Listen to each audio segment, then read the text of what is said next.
Hey there, and welcome to our Homeowner 101 Hurricane and Storm Prep on Demand Workshop.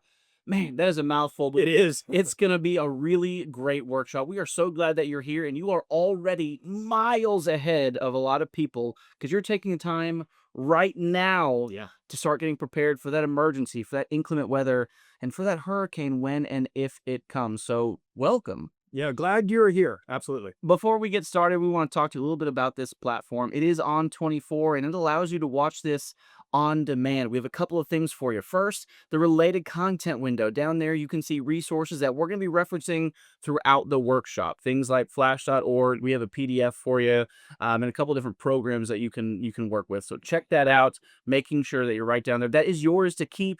And if for some reason you're having trouble accessing it, Mhm. don't worry. After this workshop is concluded, part of one of your emails for viewing it is a link to those resources. And you can, of course, always view this As many times as you want. anytime you're looking for it. Yeah. If you want to learn a little bit more about Joe and I, you can right down the speaker bio window. I am Leland Sproul. I'm here to be one of your hosts. And of course, I'm Joe Cobb, and I'm your other host. if you like I said, so look it down there, read about our journey a little bit. We've got a ton of experience when it comes to living through storms, Yes. both prepared and unprepared. So we are happy to bring this content for you. You can also click on the email down there. It's a little icon, it shows a little envelope, and reach out to us anytime at the workshops live at homedepot.com inbox.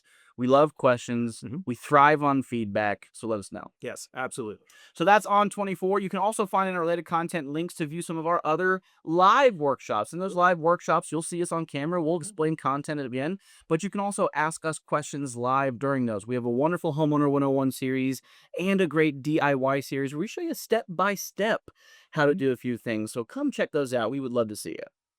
Now, we have a lot to go over, like I said. First, we're going to start with the types of storms that are out there. Now, we're not just necessarily talking about thunderstorms and tornadoes and those types of things. One of the really great things, Joe, is that this stuff Mhm. prepares you for a lot of different places. Absolutely. In fact, here in Atlanta, a few years ago, we actually had a snowpocalypse, right? And some of these things that we're going to talk to you today will actually help you through things like that as well. We've also lived on the coast, so Sure. hurricanes are a big deal. I lived in Texas in the Midwest a lot, so I've dealt with tornadoes. Sure. This information is there are a lot of it that is broad strokes that can help you in general to be prepared for any type of emergency, specifically weather-related emergencies, and of course, hurricanes. Yeah. So we're gonna go through the preparing for that storm. Again, it's important that you do that now, not when you get the information that what hurricane is on the way. Yeah. We'll talk about during, and this is the part that most people forget about, man. Yeah. The post. Yeah. You've got some responsibilities after the storm, and you gotta stay safe. Yeah. Yeah. In fact, you'll hear us talk about it a little bit. A lot of injuries occur after a storm because people are not properly prepared. All right, Joe. So let's start getting ready with the types of storms that we're gonna be up against. So we just mentioned a few of those. We talk about tornadoes, we talk about thunderstorms, hurricanes, and even snowstorms. All of these can kind of spring up relatively quick, sometimes without a lot of notice. And so, you want to be prepared for that. And we actually even have some workshops on like wildfires. But in this workshop, we're basically focusing on this tornadoes, thunderstorms, hurricanes, and snowstorms. Now, some of them give you a little bit more warning than others. But like I said, just yesterday here in Atlanta, we had a thunderstorm pop up in my neck of the woods. What completely was nothing on the forecast.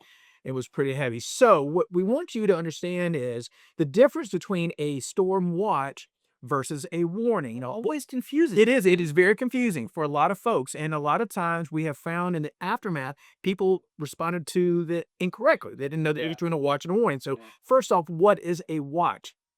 Well, a watch means that conditions are very favorable, right? The barometric pressure is dropping, there's enough moisture and heat in the air. There's a lot of things there that could allow for some very bad weather to occur. That's a watch. You need to be on the lookout for it. As opposed to a warning, that means it's here, it's coming. Yeah. You need to take shelter, you need to take care of yourself. Now, one way I always like to remind myself of this is thanks to Leland. Leland, you are a phenomenal cook. So tell us how you remember the difference between a warning and a watch. I remember this is being recorded. He did say that, so this is what we call evidence. I think Yeah. are great. So yeah, folks, in my house, I always like to say we are always on a cupcake watch, and it's kind of playful. It's kind of funny, but at At any point in time, I've got flour, I've got sugar, I've got eggs. We can make a cake. Conditions are there. We also want cake or cupcakes, right? So Everything's there. everything's there, right? The conditions are favorable. It could happen at any time, but no one's lining up to get to the table to down a cupcake. A cupcake warning? Those things are in the oven, Yeah. right? They are baking right now. I'm making the icing. I'm about to put them on there. And of course, my 4-year-old and my 2-year-old are lining up to down some cupcakes. So that's the best way to think of it. Like I said, I know it's playful. It's a little bit different, but I promise you, you're not going to forget it now. Cupcake watch, you got flour and all this kind of stuff everywhere. Cupcake warning, we're getting ready to chow down. Yeah, so that watch is very important. Watch just means be on the lookout for it, right? Doesn't mean that it's coming, but be ready to take action. Warning, there is no time. You've got to, get to that safe spot. You got to get your emergency kit ready, and those things are what you need to be aware of. Now, that is when that's happening, right? So the warning is imminent. Let's take action. Let's talk about the things that you got to do now, way before you get a watch, way before you get a warning, whether something's forecasted weeks out Yes. or minutes out. And that's preparing for the storm. There's a couple of things that you do first. You are the plan master. Talk about making a plan. Yeah, so we have found, and in all our years of dealing with these things in different roles, we have found that having a plan, first off, keeps you from panicking, right? That's the important thing because panic doesn't serve anybody. And so the more that you have a plan that you can reference, the more calm you're going to be Yeah. in a situation. So let's talk a little bit about a plan. So first off, you want to make sure that whatever your plan is specific to you and your family. Yeah, very. And you're going to ask yourself, like, how are you going to get alerts? Okay, we'll show you a few things that you can use with that. I think mobile phones are big things today. Do you have the right app downloaded to it? Do you have a weather radio or just listen to local news? Right, and then maybe understand if you have to take shelter. Where do you do that? What are some things that you need to have in place for that? Or maybe an evacuation route. If you're going to evacuate, again, we've both lived on the coast. We've both had to go through those evacuation routes. You got to ask yourself, are you going to stay in your home? Or do you need to find a shelter? Do you even know what route you would want to take? Because, folks, I got to tell you, as someone who's had to evacuate before with 2 little kids, and at the time only had 3 dogs, I only had 3. My wife, 2 kids, and 3 dogs, trying to find a way out. If you have a plan, you're gonna be in much better mental shape and physical shape because you're just not gonna panic. So you wanna make sure that you have a plan. It's kind of funny that you bring that up, especially when it comes to communication, right? Because I am part of the generation. I don't think I know anybody's phone number Oh, yeah. besides my own. What about you? I can remember my number when I was 10 years old, but I can't remember my phone number now. That was back before we had area codes, man. It was, it was Same. yes, It absolutely. was fewer numbers to memorize, but now there's so many people that we have stored in our phones. We rely completely on that. So Yeah. what happens if power goes out? You can't charge your phone. You have no service. You have to use a landline, whatever it is, Yeah. and you don't have that number in front of you. So make sure when it comes to communication, you have a plan set out for that. Know those numbers. If you're having trouble memorizing them, write them down. Write them down. Print them out. Laminate them. Yeah. Absolutely laminate. Leland and I, we talk about this a lot. I've got, my kids are grown, they're older now, but both my mother-in-law and mom live by themselves. Mhm. You got to communicate with school. I know you have to communicate with daycare shelters. I've got toddlers. Yeah, exactly. What happens if they're on the bus or on a field trip or at daycare? How quickly can I get there? What's the number there? If I Exactly. can't get in touch with them, where are they going to be for me to meet with them? Exactly. So you want to make sure that you have a list of not just your family numbers, Mhm. but emergency numbers as well, and include your neighbors. We always like to reference whatever communication plan that you have someone possibly that lives out of state that you can always check in with just in the case, maybe someone can't get in contact with you, maybe your phone line's down or something like that, just to let you know they're safe, right? We see a lot of some social media. Sometimes people make, marked safe from this hurricane. That's great, but not everybody has access to social media. So maybe just have some communication efforts outside the state where you live as well. Yeah, very common for Wi-Fi to go down, Mhm. cell towers to go down, or of course, I like to charge the phone at night, Mhm. but some days I use it more than others. And then some days that thing goes down at 3 o'clock Yeah. instead of 10 o'clock or whatever it is. So, you don't have the stuff to charge it. So make sure you do that. You've also started to see Joe and I start to reference a couple of different situations, and that's because as much experience as we have, Mhm. and that overlaps.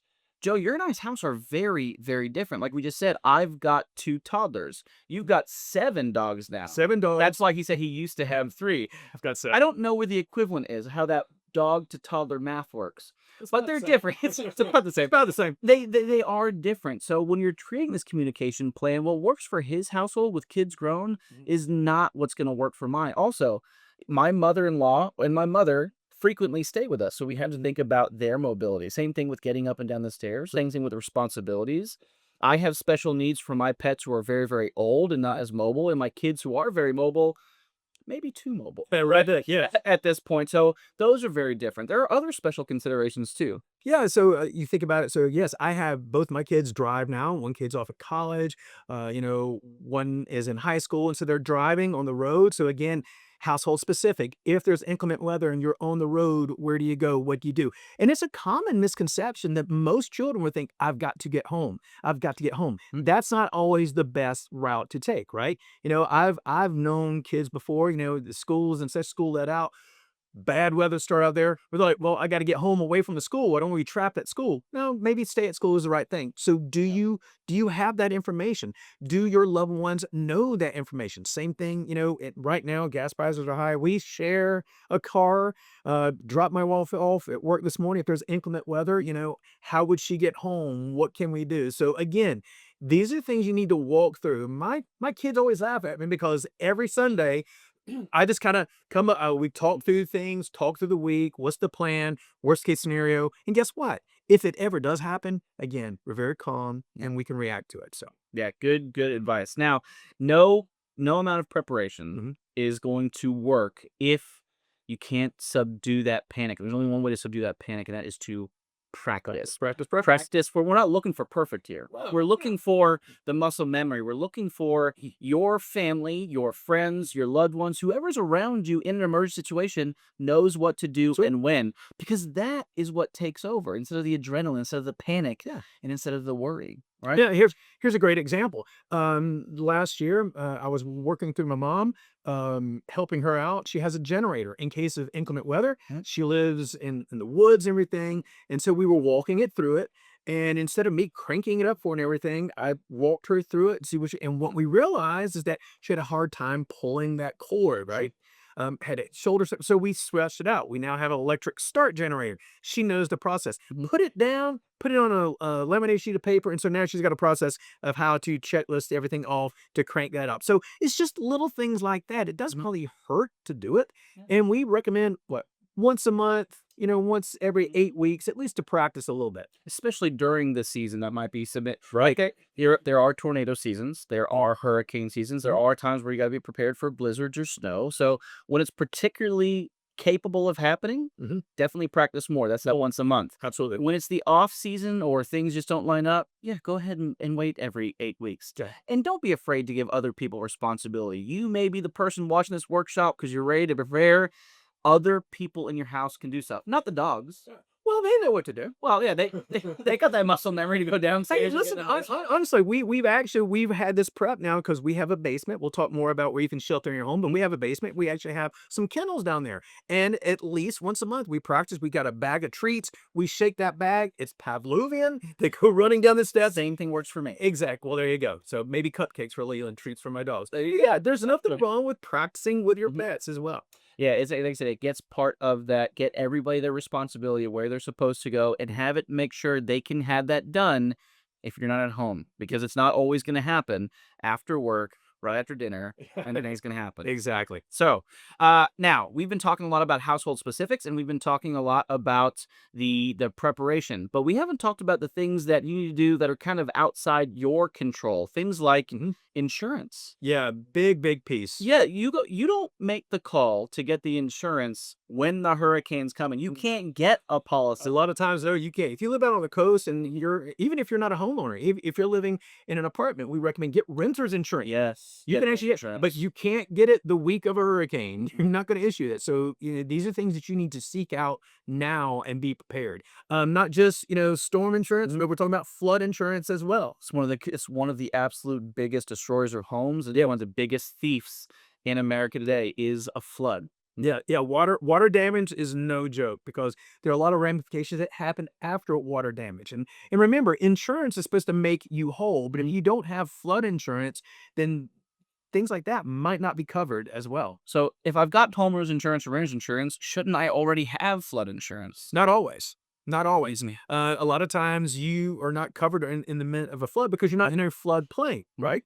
But we know with inclement weather, sometimes it can flood where there's never been a flood in 100 years. I mean, we've seen all the weather reports, we've seen Mhm. all the stories, the worst flooding in 100 years in this area. Well, typically those homes didn't have flood insurance because, well, they haven't had a flood in a century. Yeah, same thing happened. We had a when I was living in an apartment, we had a storm drain Mhm. just stop up, Yeah. right? And it was one of the bigger ones in the city. It wasn't draining anymore, flooded my apartment. They had never been flooded in the history of the apartment being built, so they never covered it. And it's not just rainwater that can cause that. Sometimes you wind up having water lines Mhm. break during a bad weather, and again, you're going to have flooding there. So get proper insurance, renters insurance, flood insurance. Make sure your insurance is up to date. You want to keep those documents, in a fireproof safe. Documentation. Yes, you need these documents. I know everybody has their phone, right? And it's Mhm. great, and everything's uploaded to the cloud. That's phenomenal. But we do recommend maybe having some hard copies to back up as well. For sure. What about photos, right? Yeah, photos. Take a picture of your possessions of your home, We right? all love an after picture, but if we don't know what was destroyed, who's gonna deny that claim or not pay you as much as they should? Yeah. The insurance company.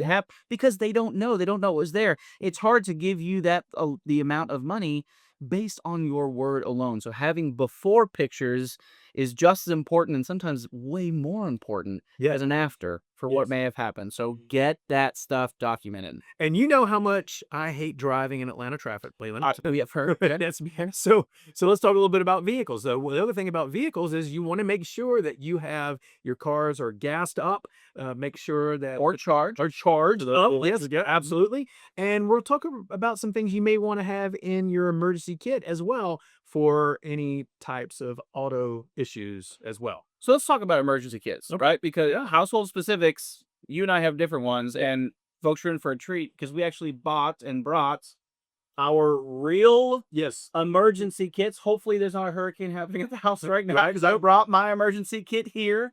This is our real ones. You're gonna notice we have some similar things, Yep. but we also have some very different things. Now, as we're going through, realize, look, his fits right to the trunk of a car. In any of his cars, you've got a minivan, you've got sedans. Yeah. This kind of goes around with you so that you're not trapped in the king of a blizzard. Yeah. Mine's a little bit bigger, but I've got more people to care for Yeah. instead of Yeah. dogs. Yeah. Yep. So it's again, you'll see household specific, but some very common Mhm. items. So Yeah. let's take a look.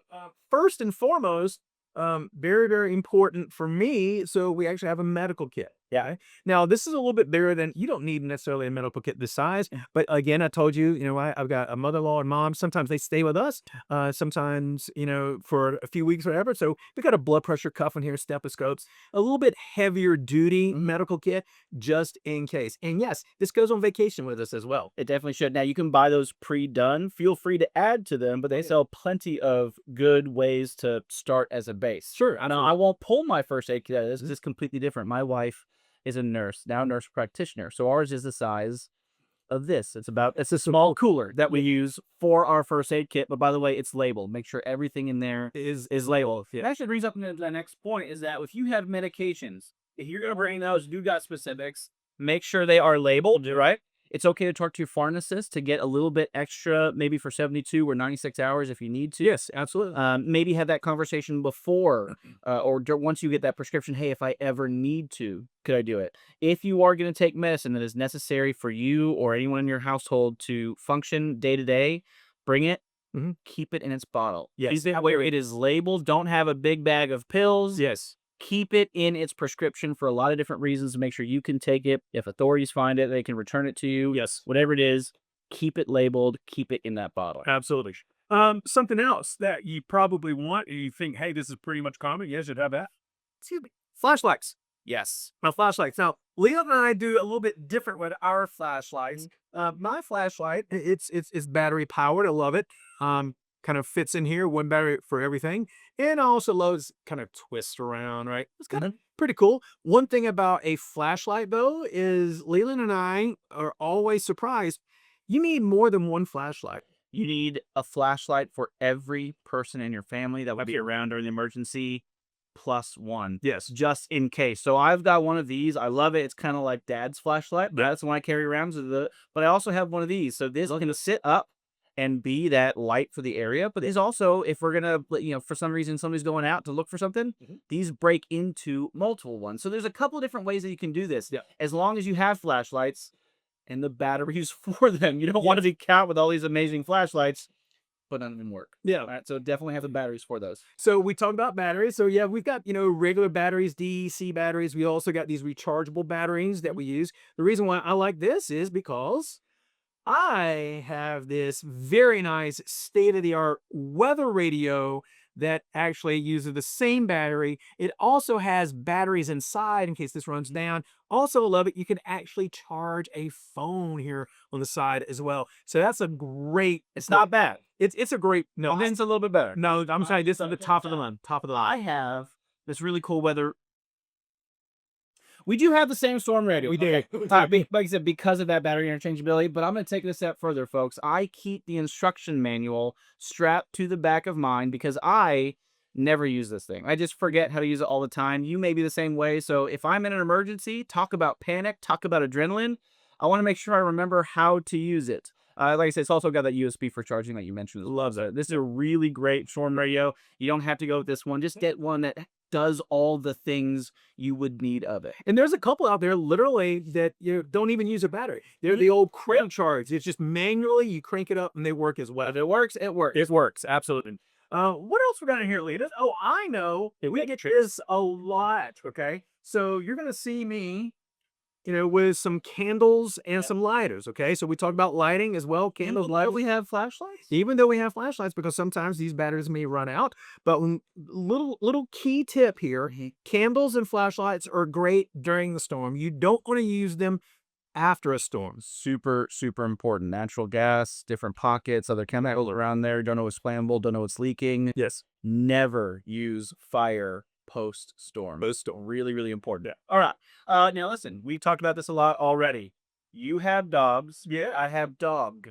Okay. Right? But, folks, pack some pet food for the animals, right? Mine is big because my dog is Big. well, he's ginormous, right? Big. So yeah, pack enough food for them to be fed for 3 to 5 days. Which actually brings us to our next point. Yeah, because you've got some toddlers. Yeah. I don't.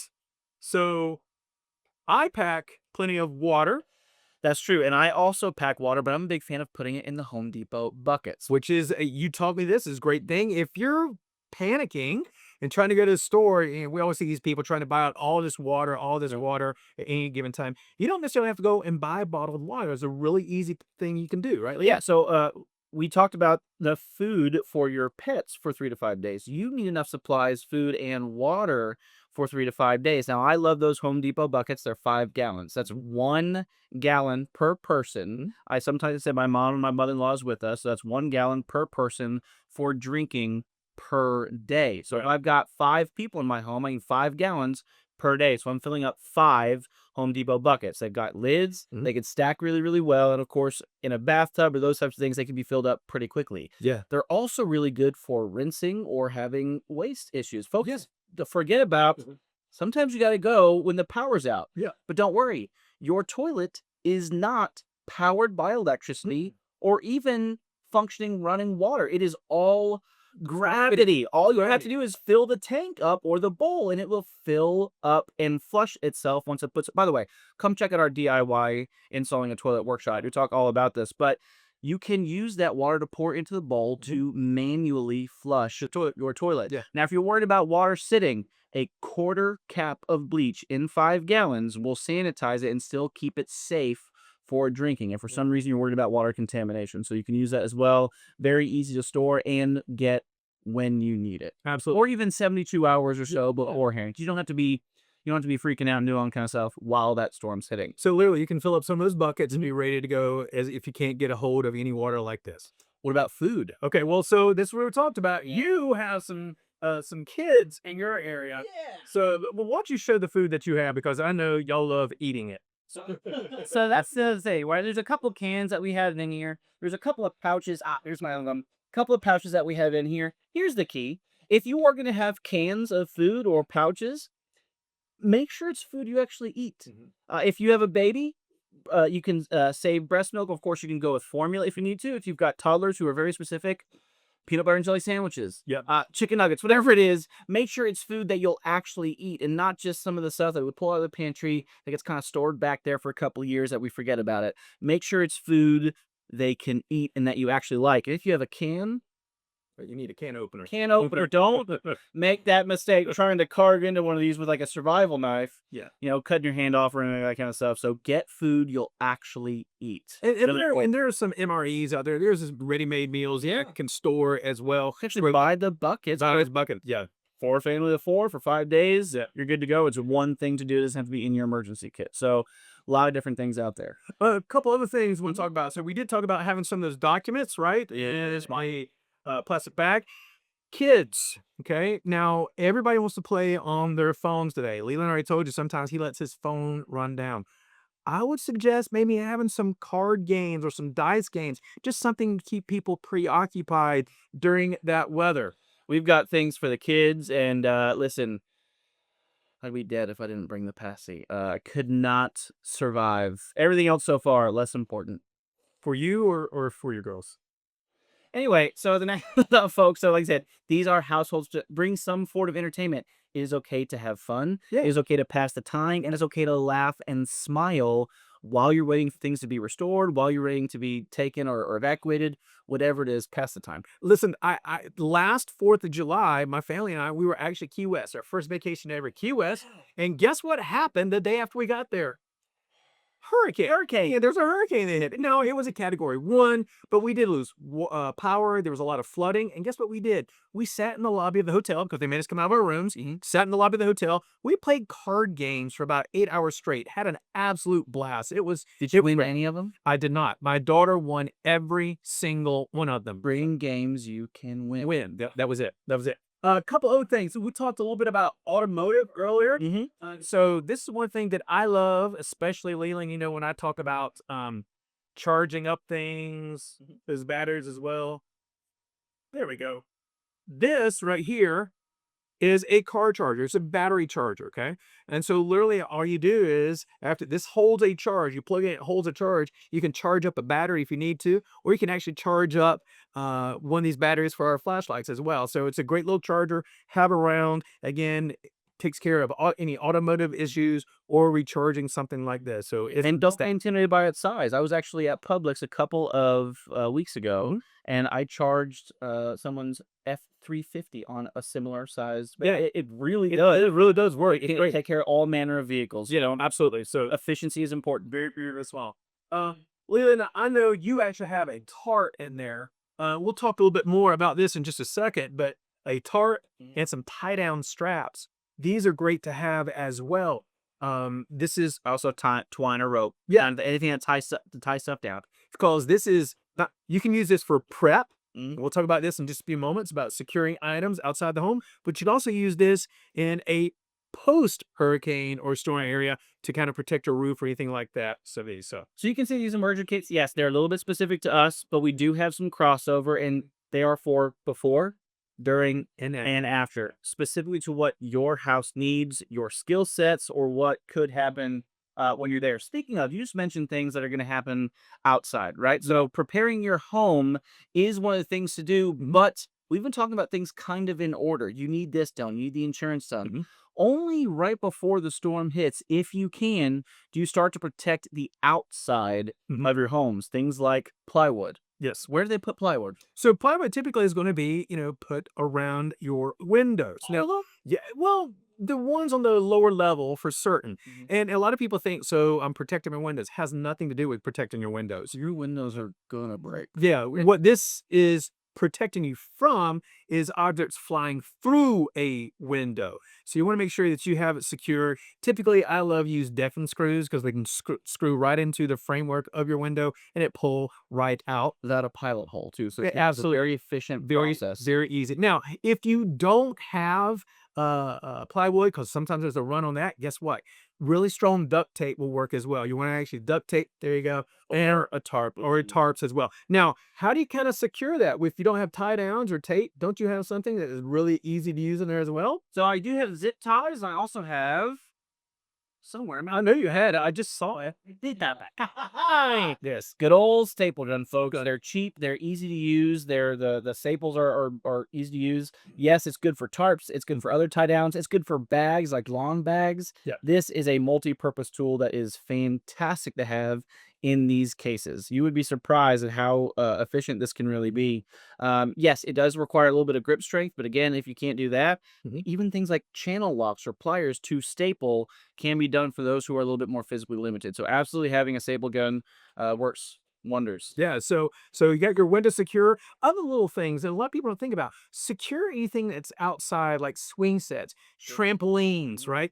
Garbage cans. I think I've told you this story several times. One of the worst pieces of damage I've ever saw done in my neighborhood, now here in Georgia. That's right. Yeah, it was actually during we had it was a thunderstorm and there was probably a tornado, didn't really touch down, but I actually saw a garbage can, a full garbage can hurl about 100 yards right into the roof of a house and put a huge hole in a roof. So make sure those things are brought in and secured because guess what?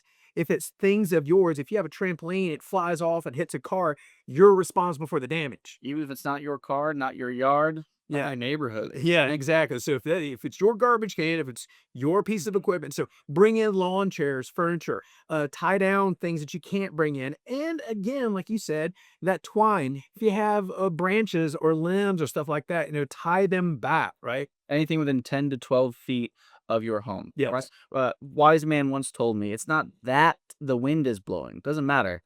It's what the wind is blowing. Those things get secured and your home gets protected with the plywood, tarp, duct tape, whatever you can get. And again, that's to protect you during the storm. Speaking of, there's some things that you can do during the storm, and you have a decision to make. Mhm. Maybe that decision is taken away from you. Do I stay or do I go? Yes. Now, if you've got time to evacuate, it's been recommended that you evacuate and you've got a place to go, we always recommend You gotta- doing that. Yeah. You go, right? The stuff you're leaving behind, it is stuff. It is stuff, and it can be replaced. And it can be replaced. Sometimes you can't because you don't have warning. We're going to talk about both of those scenarios of what to do during that storm. Now, you lived on the coast for a long time, so evacuation routes are second nature to you. Absolutely knew exactly where to go, and a lot of times, and a lot of people think, "Oh yeah, yeah, evacuation route." Well, I would just get on the interstate, and they reverse it, and both people just yeah, okay. That's not always. In order for me, when we lived on the coast, to actually get to the interstate, there were a lot of back roads I had to take.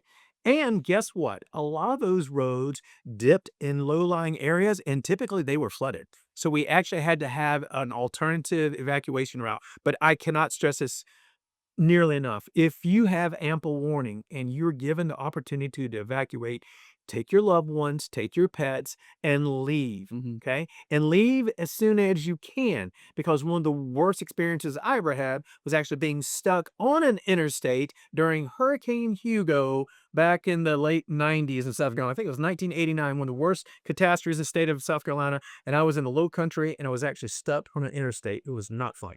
Well, you've been down an interstate before where flooding happened, and I had to get. I was a child at the time, but we had to get on top of the car. We were stuck for a few hours. It's a terrifying situation. So evacuate if you can. If you don't know where your evacuation routes are, flash.org is a great website to use. And again, that is in our resources. So don't hesitate to use the resources that we have. And understand evacuation doesn't necessarily mean getting on the interstate, packing up your car, and going, to another state.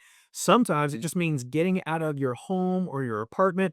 You can go to redcross.org. Yep. You can find a list of all open shelters, and typically shelters are very well structured. They have bunks. Again, little card games or something, and it just that peace of mind. Bring it with you. This is not just for the house. Absolutely. Yeah, for sure. Now, sometimes you don't have warning, right? Growing up in Texas, we had a lot of tornadoes, and that is, if you hear the sirens, great. If you don't and you see it next door, go, Yeah. right? So there's a couple of things that you need to know when it comes to sheltering in place. First, if you're in a multi-story home, never, and I mean never, There's go no to need the for second or third yeah. story, always on the first floor. You get as low as you possibly can. When you're outside and people say get to a ditch, it is because it is lower. Even a few feet can make the difference in a storm sometimes. So always be on the first floor. If you have a basement, great.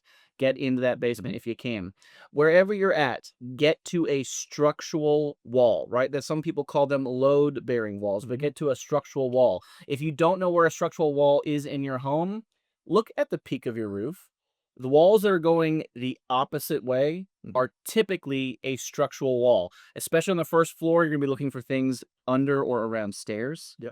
under or around a bathroom, not on the exterior of your home, on the inside, as close to the center of the house as you can. Because even if you have plywood, Mhm. even if you've got things over the windows, they can break. Things can get in. There can be debris. Your furniture can be blown around during the middle of a storm. So get in the center. A lot of people are going to tell you once you're against that structural wall, get things like mattress, Mhm. blankets, and pillows over you. And you're thinking, that's to make sure that the debris that's flying around, it's protected. Mhm.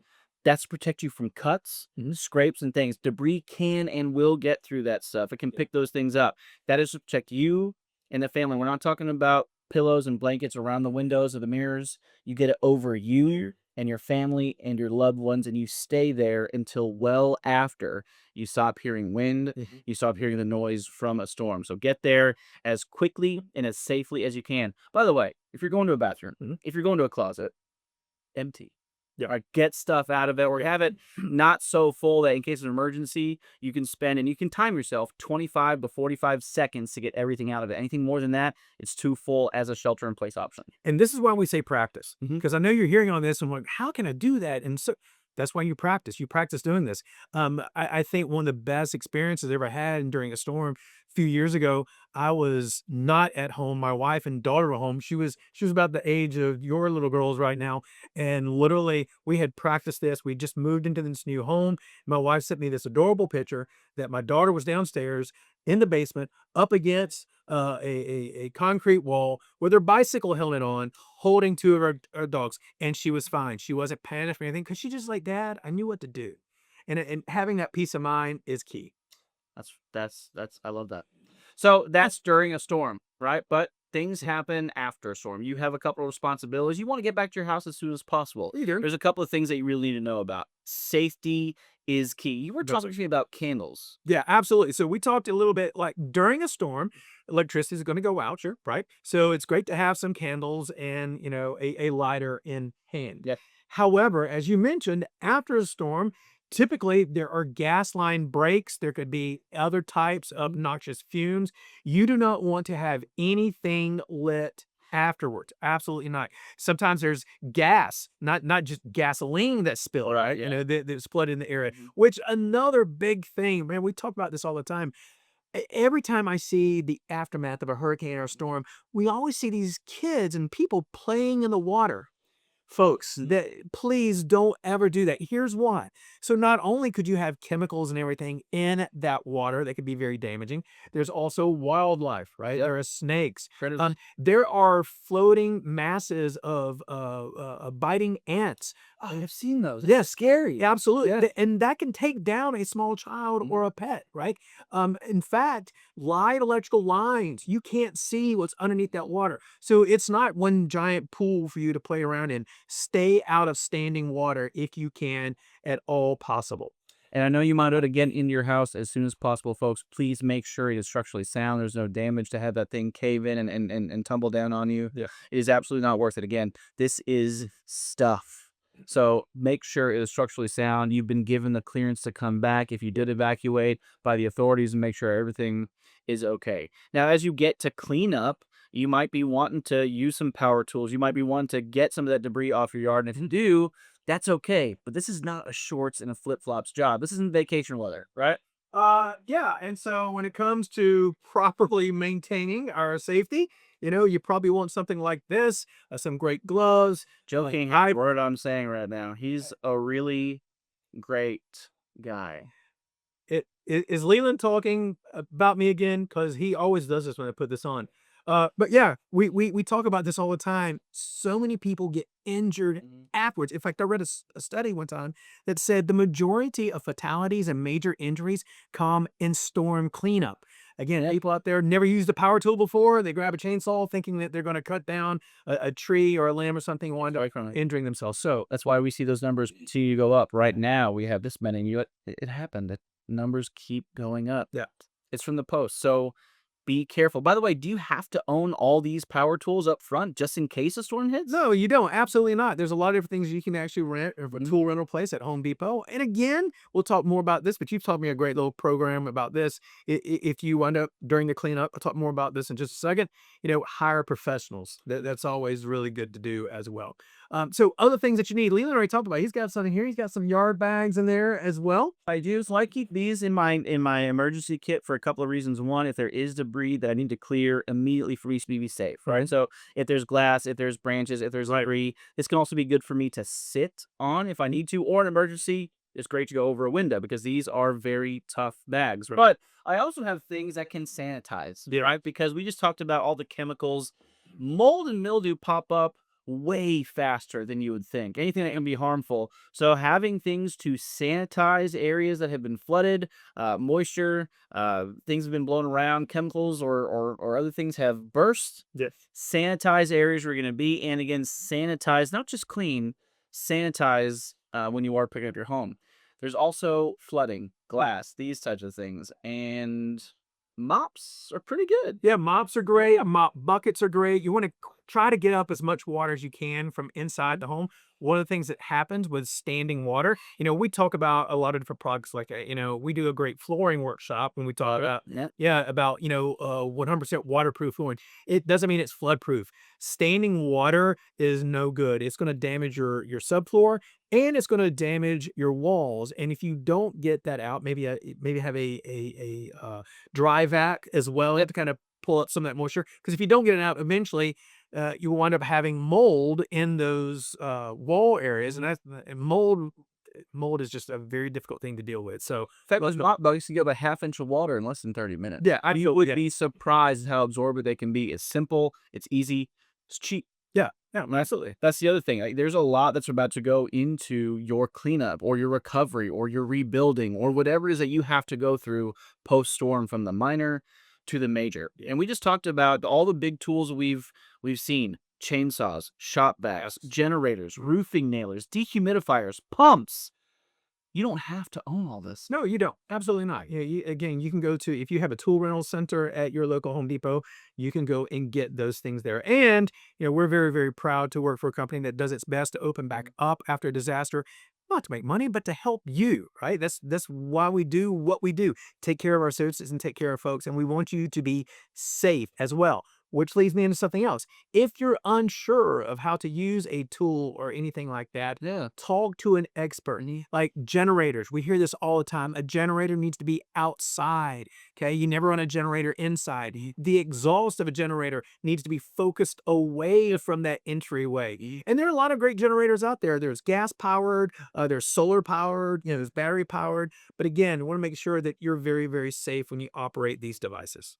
Now, one last place to be safe, and I hate to bring this up. Mm, There are some unsavory. There are some people who are going to manipulate and take advantage during your recovery. yeah. There are some times where you're going to need a project done by a professional. It's just too intricate, it's too big of a job, or to stay safe and get back up to code, Hmm. or even for your insurance to pay for it. It has to be done by a professional. Contractors can sometimes, or people who are fake contractors, can approach homes they know have been damaged in areas they know have sustained a lot of damage. So, if you're going to have something done, hire somebody you can trust, Hmm. that has reviews, that is licensed, bonded, insured, somebody that you know you can trust. If it's a little bit more expensive, or if it's going to take some time, that can often be worth it. You can pay less than you should have or more than you wanted to. One's dangerous, right? You can have somebody take money up front and never see them again, Yeah. or do a poor job on your home. It's worth less money. It falls through, it falls apart. There's a lot of different people out there. So if, like I said, if you're approached or if they're available to start tomorrow, or if they offer financing at 20 to 30% without any mention of how to bring back the rest of the money for a finished project, this is probably not the person that you want to have do your work. Yeah, there's some, red flags there. Yeah. And I'll go ahead and tell you, as Leland knows as well, a lot of times professionals are going to be overwhelmed, so they can't Yeah. get to it right away. That's why it's important to have things like tarps, staple guns, some things that you can actually secure Mhm. your roof or something like that until it can actually be repaired properly. Damage that I've had before during a hurricane, it did take 3 weeks before I could actually get a qualified group of professionals out there to That replace is not that. bad. But that's what I'm saying, and so but in those 3 weeks, had a tarp on the roof, we dealt with it, right? We absolutely dealt with it, but it was done right, and you can never tell that we had a problem to begin with. So, use professionals, Mhm. take your time, be smart about that. Again, if you have any idea or any questions, ask a professional at the Mhm. Home Depot how and who is the best person to use for that job. Good call. All right, so we do have a weather center talking about everything we've talked about, maybe even some more directed towards what you are going to inherit Mhm. and go through specifically. Go check out the disaster prep and the weather center at Home Depot. There is a link in our resources of that on .com. It can help you through a ton. Again, it's going to take you through before, during, and after. Those are three distinct phases and three distinct actions oftentimes you need to take. So yeah, we did cover a lot today, huh? But first off, again, we really appreciate you viewing this because y'all are near and dear to us, right? So we talked about these different types of storms. We talked about preparing for a storm, what to do during a storm, and then some key points about recovery and rebuilding afterwards. And Leland did mention those resources. Look at them now, right? Use this now. Don't wait a few weeks.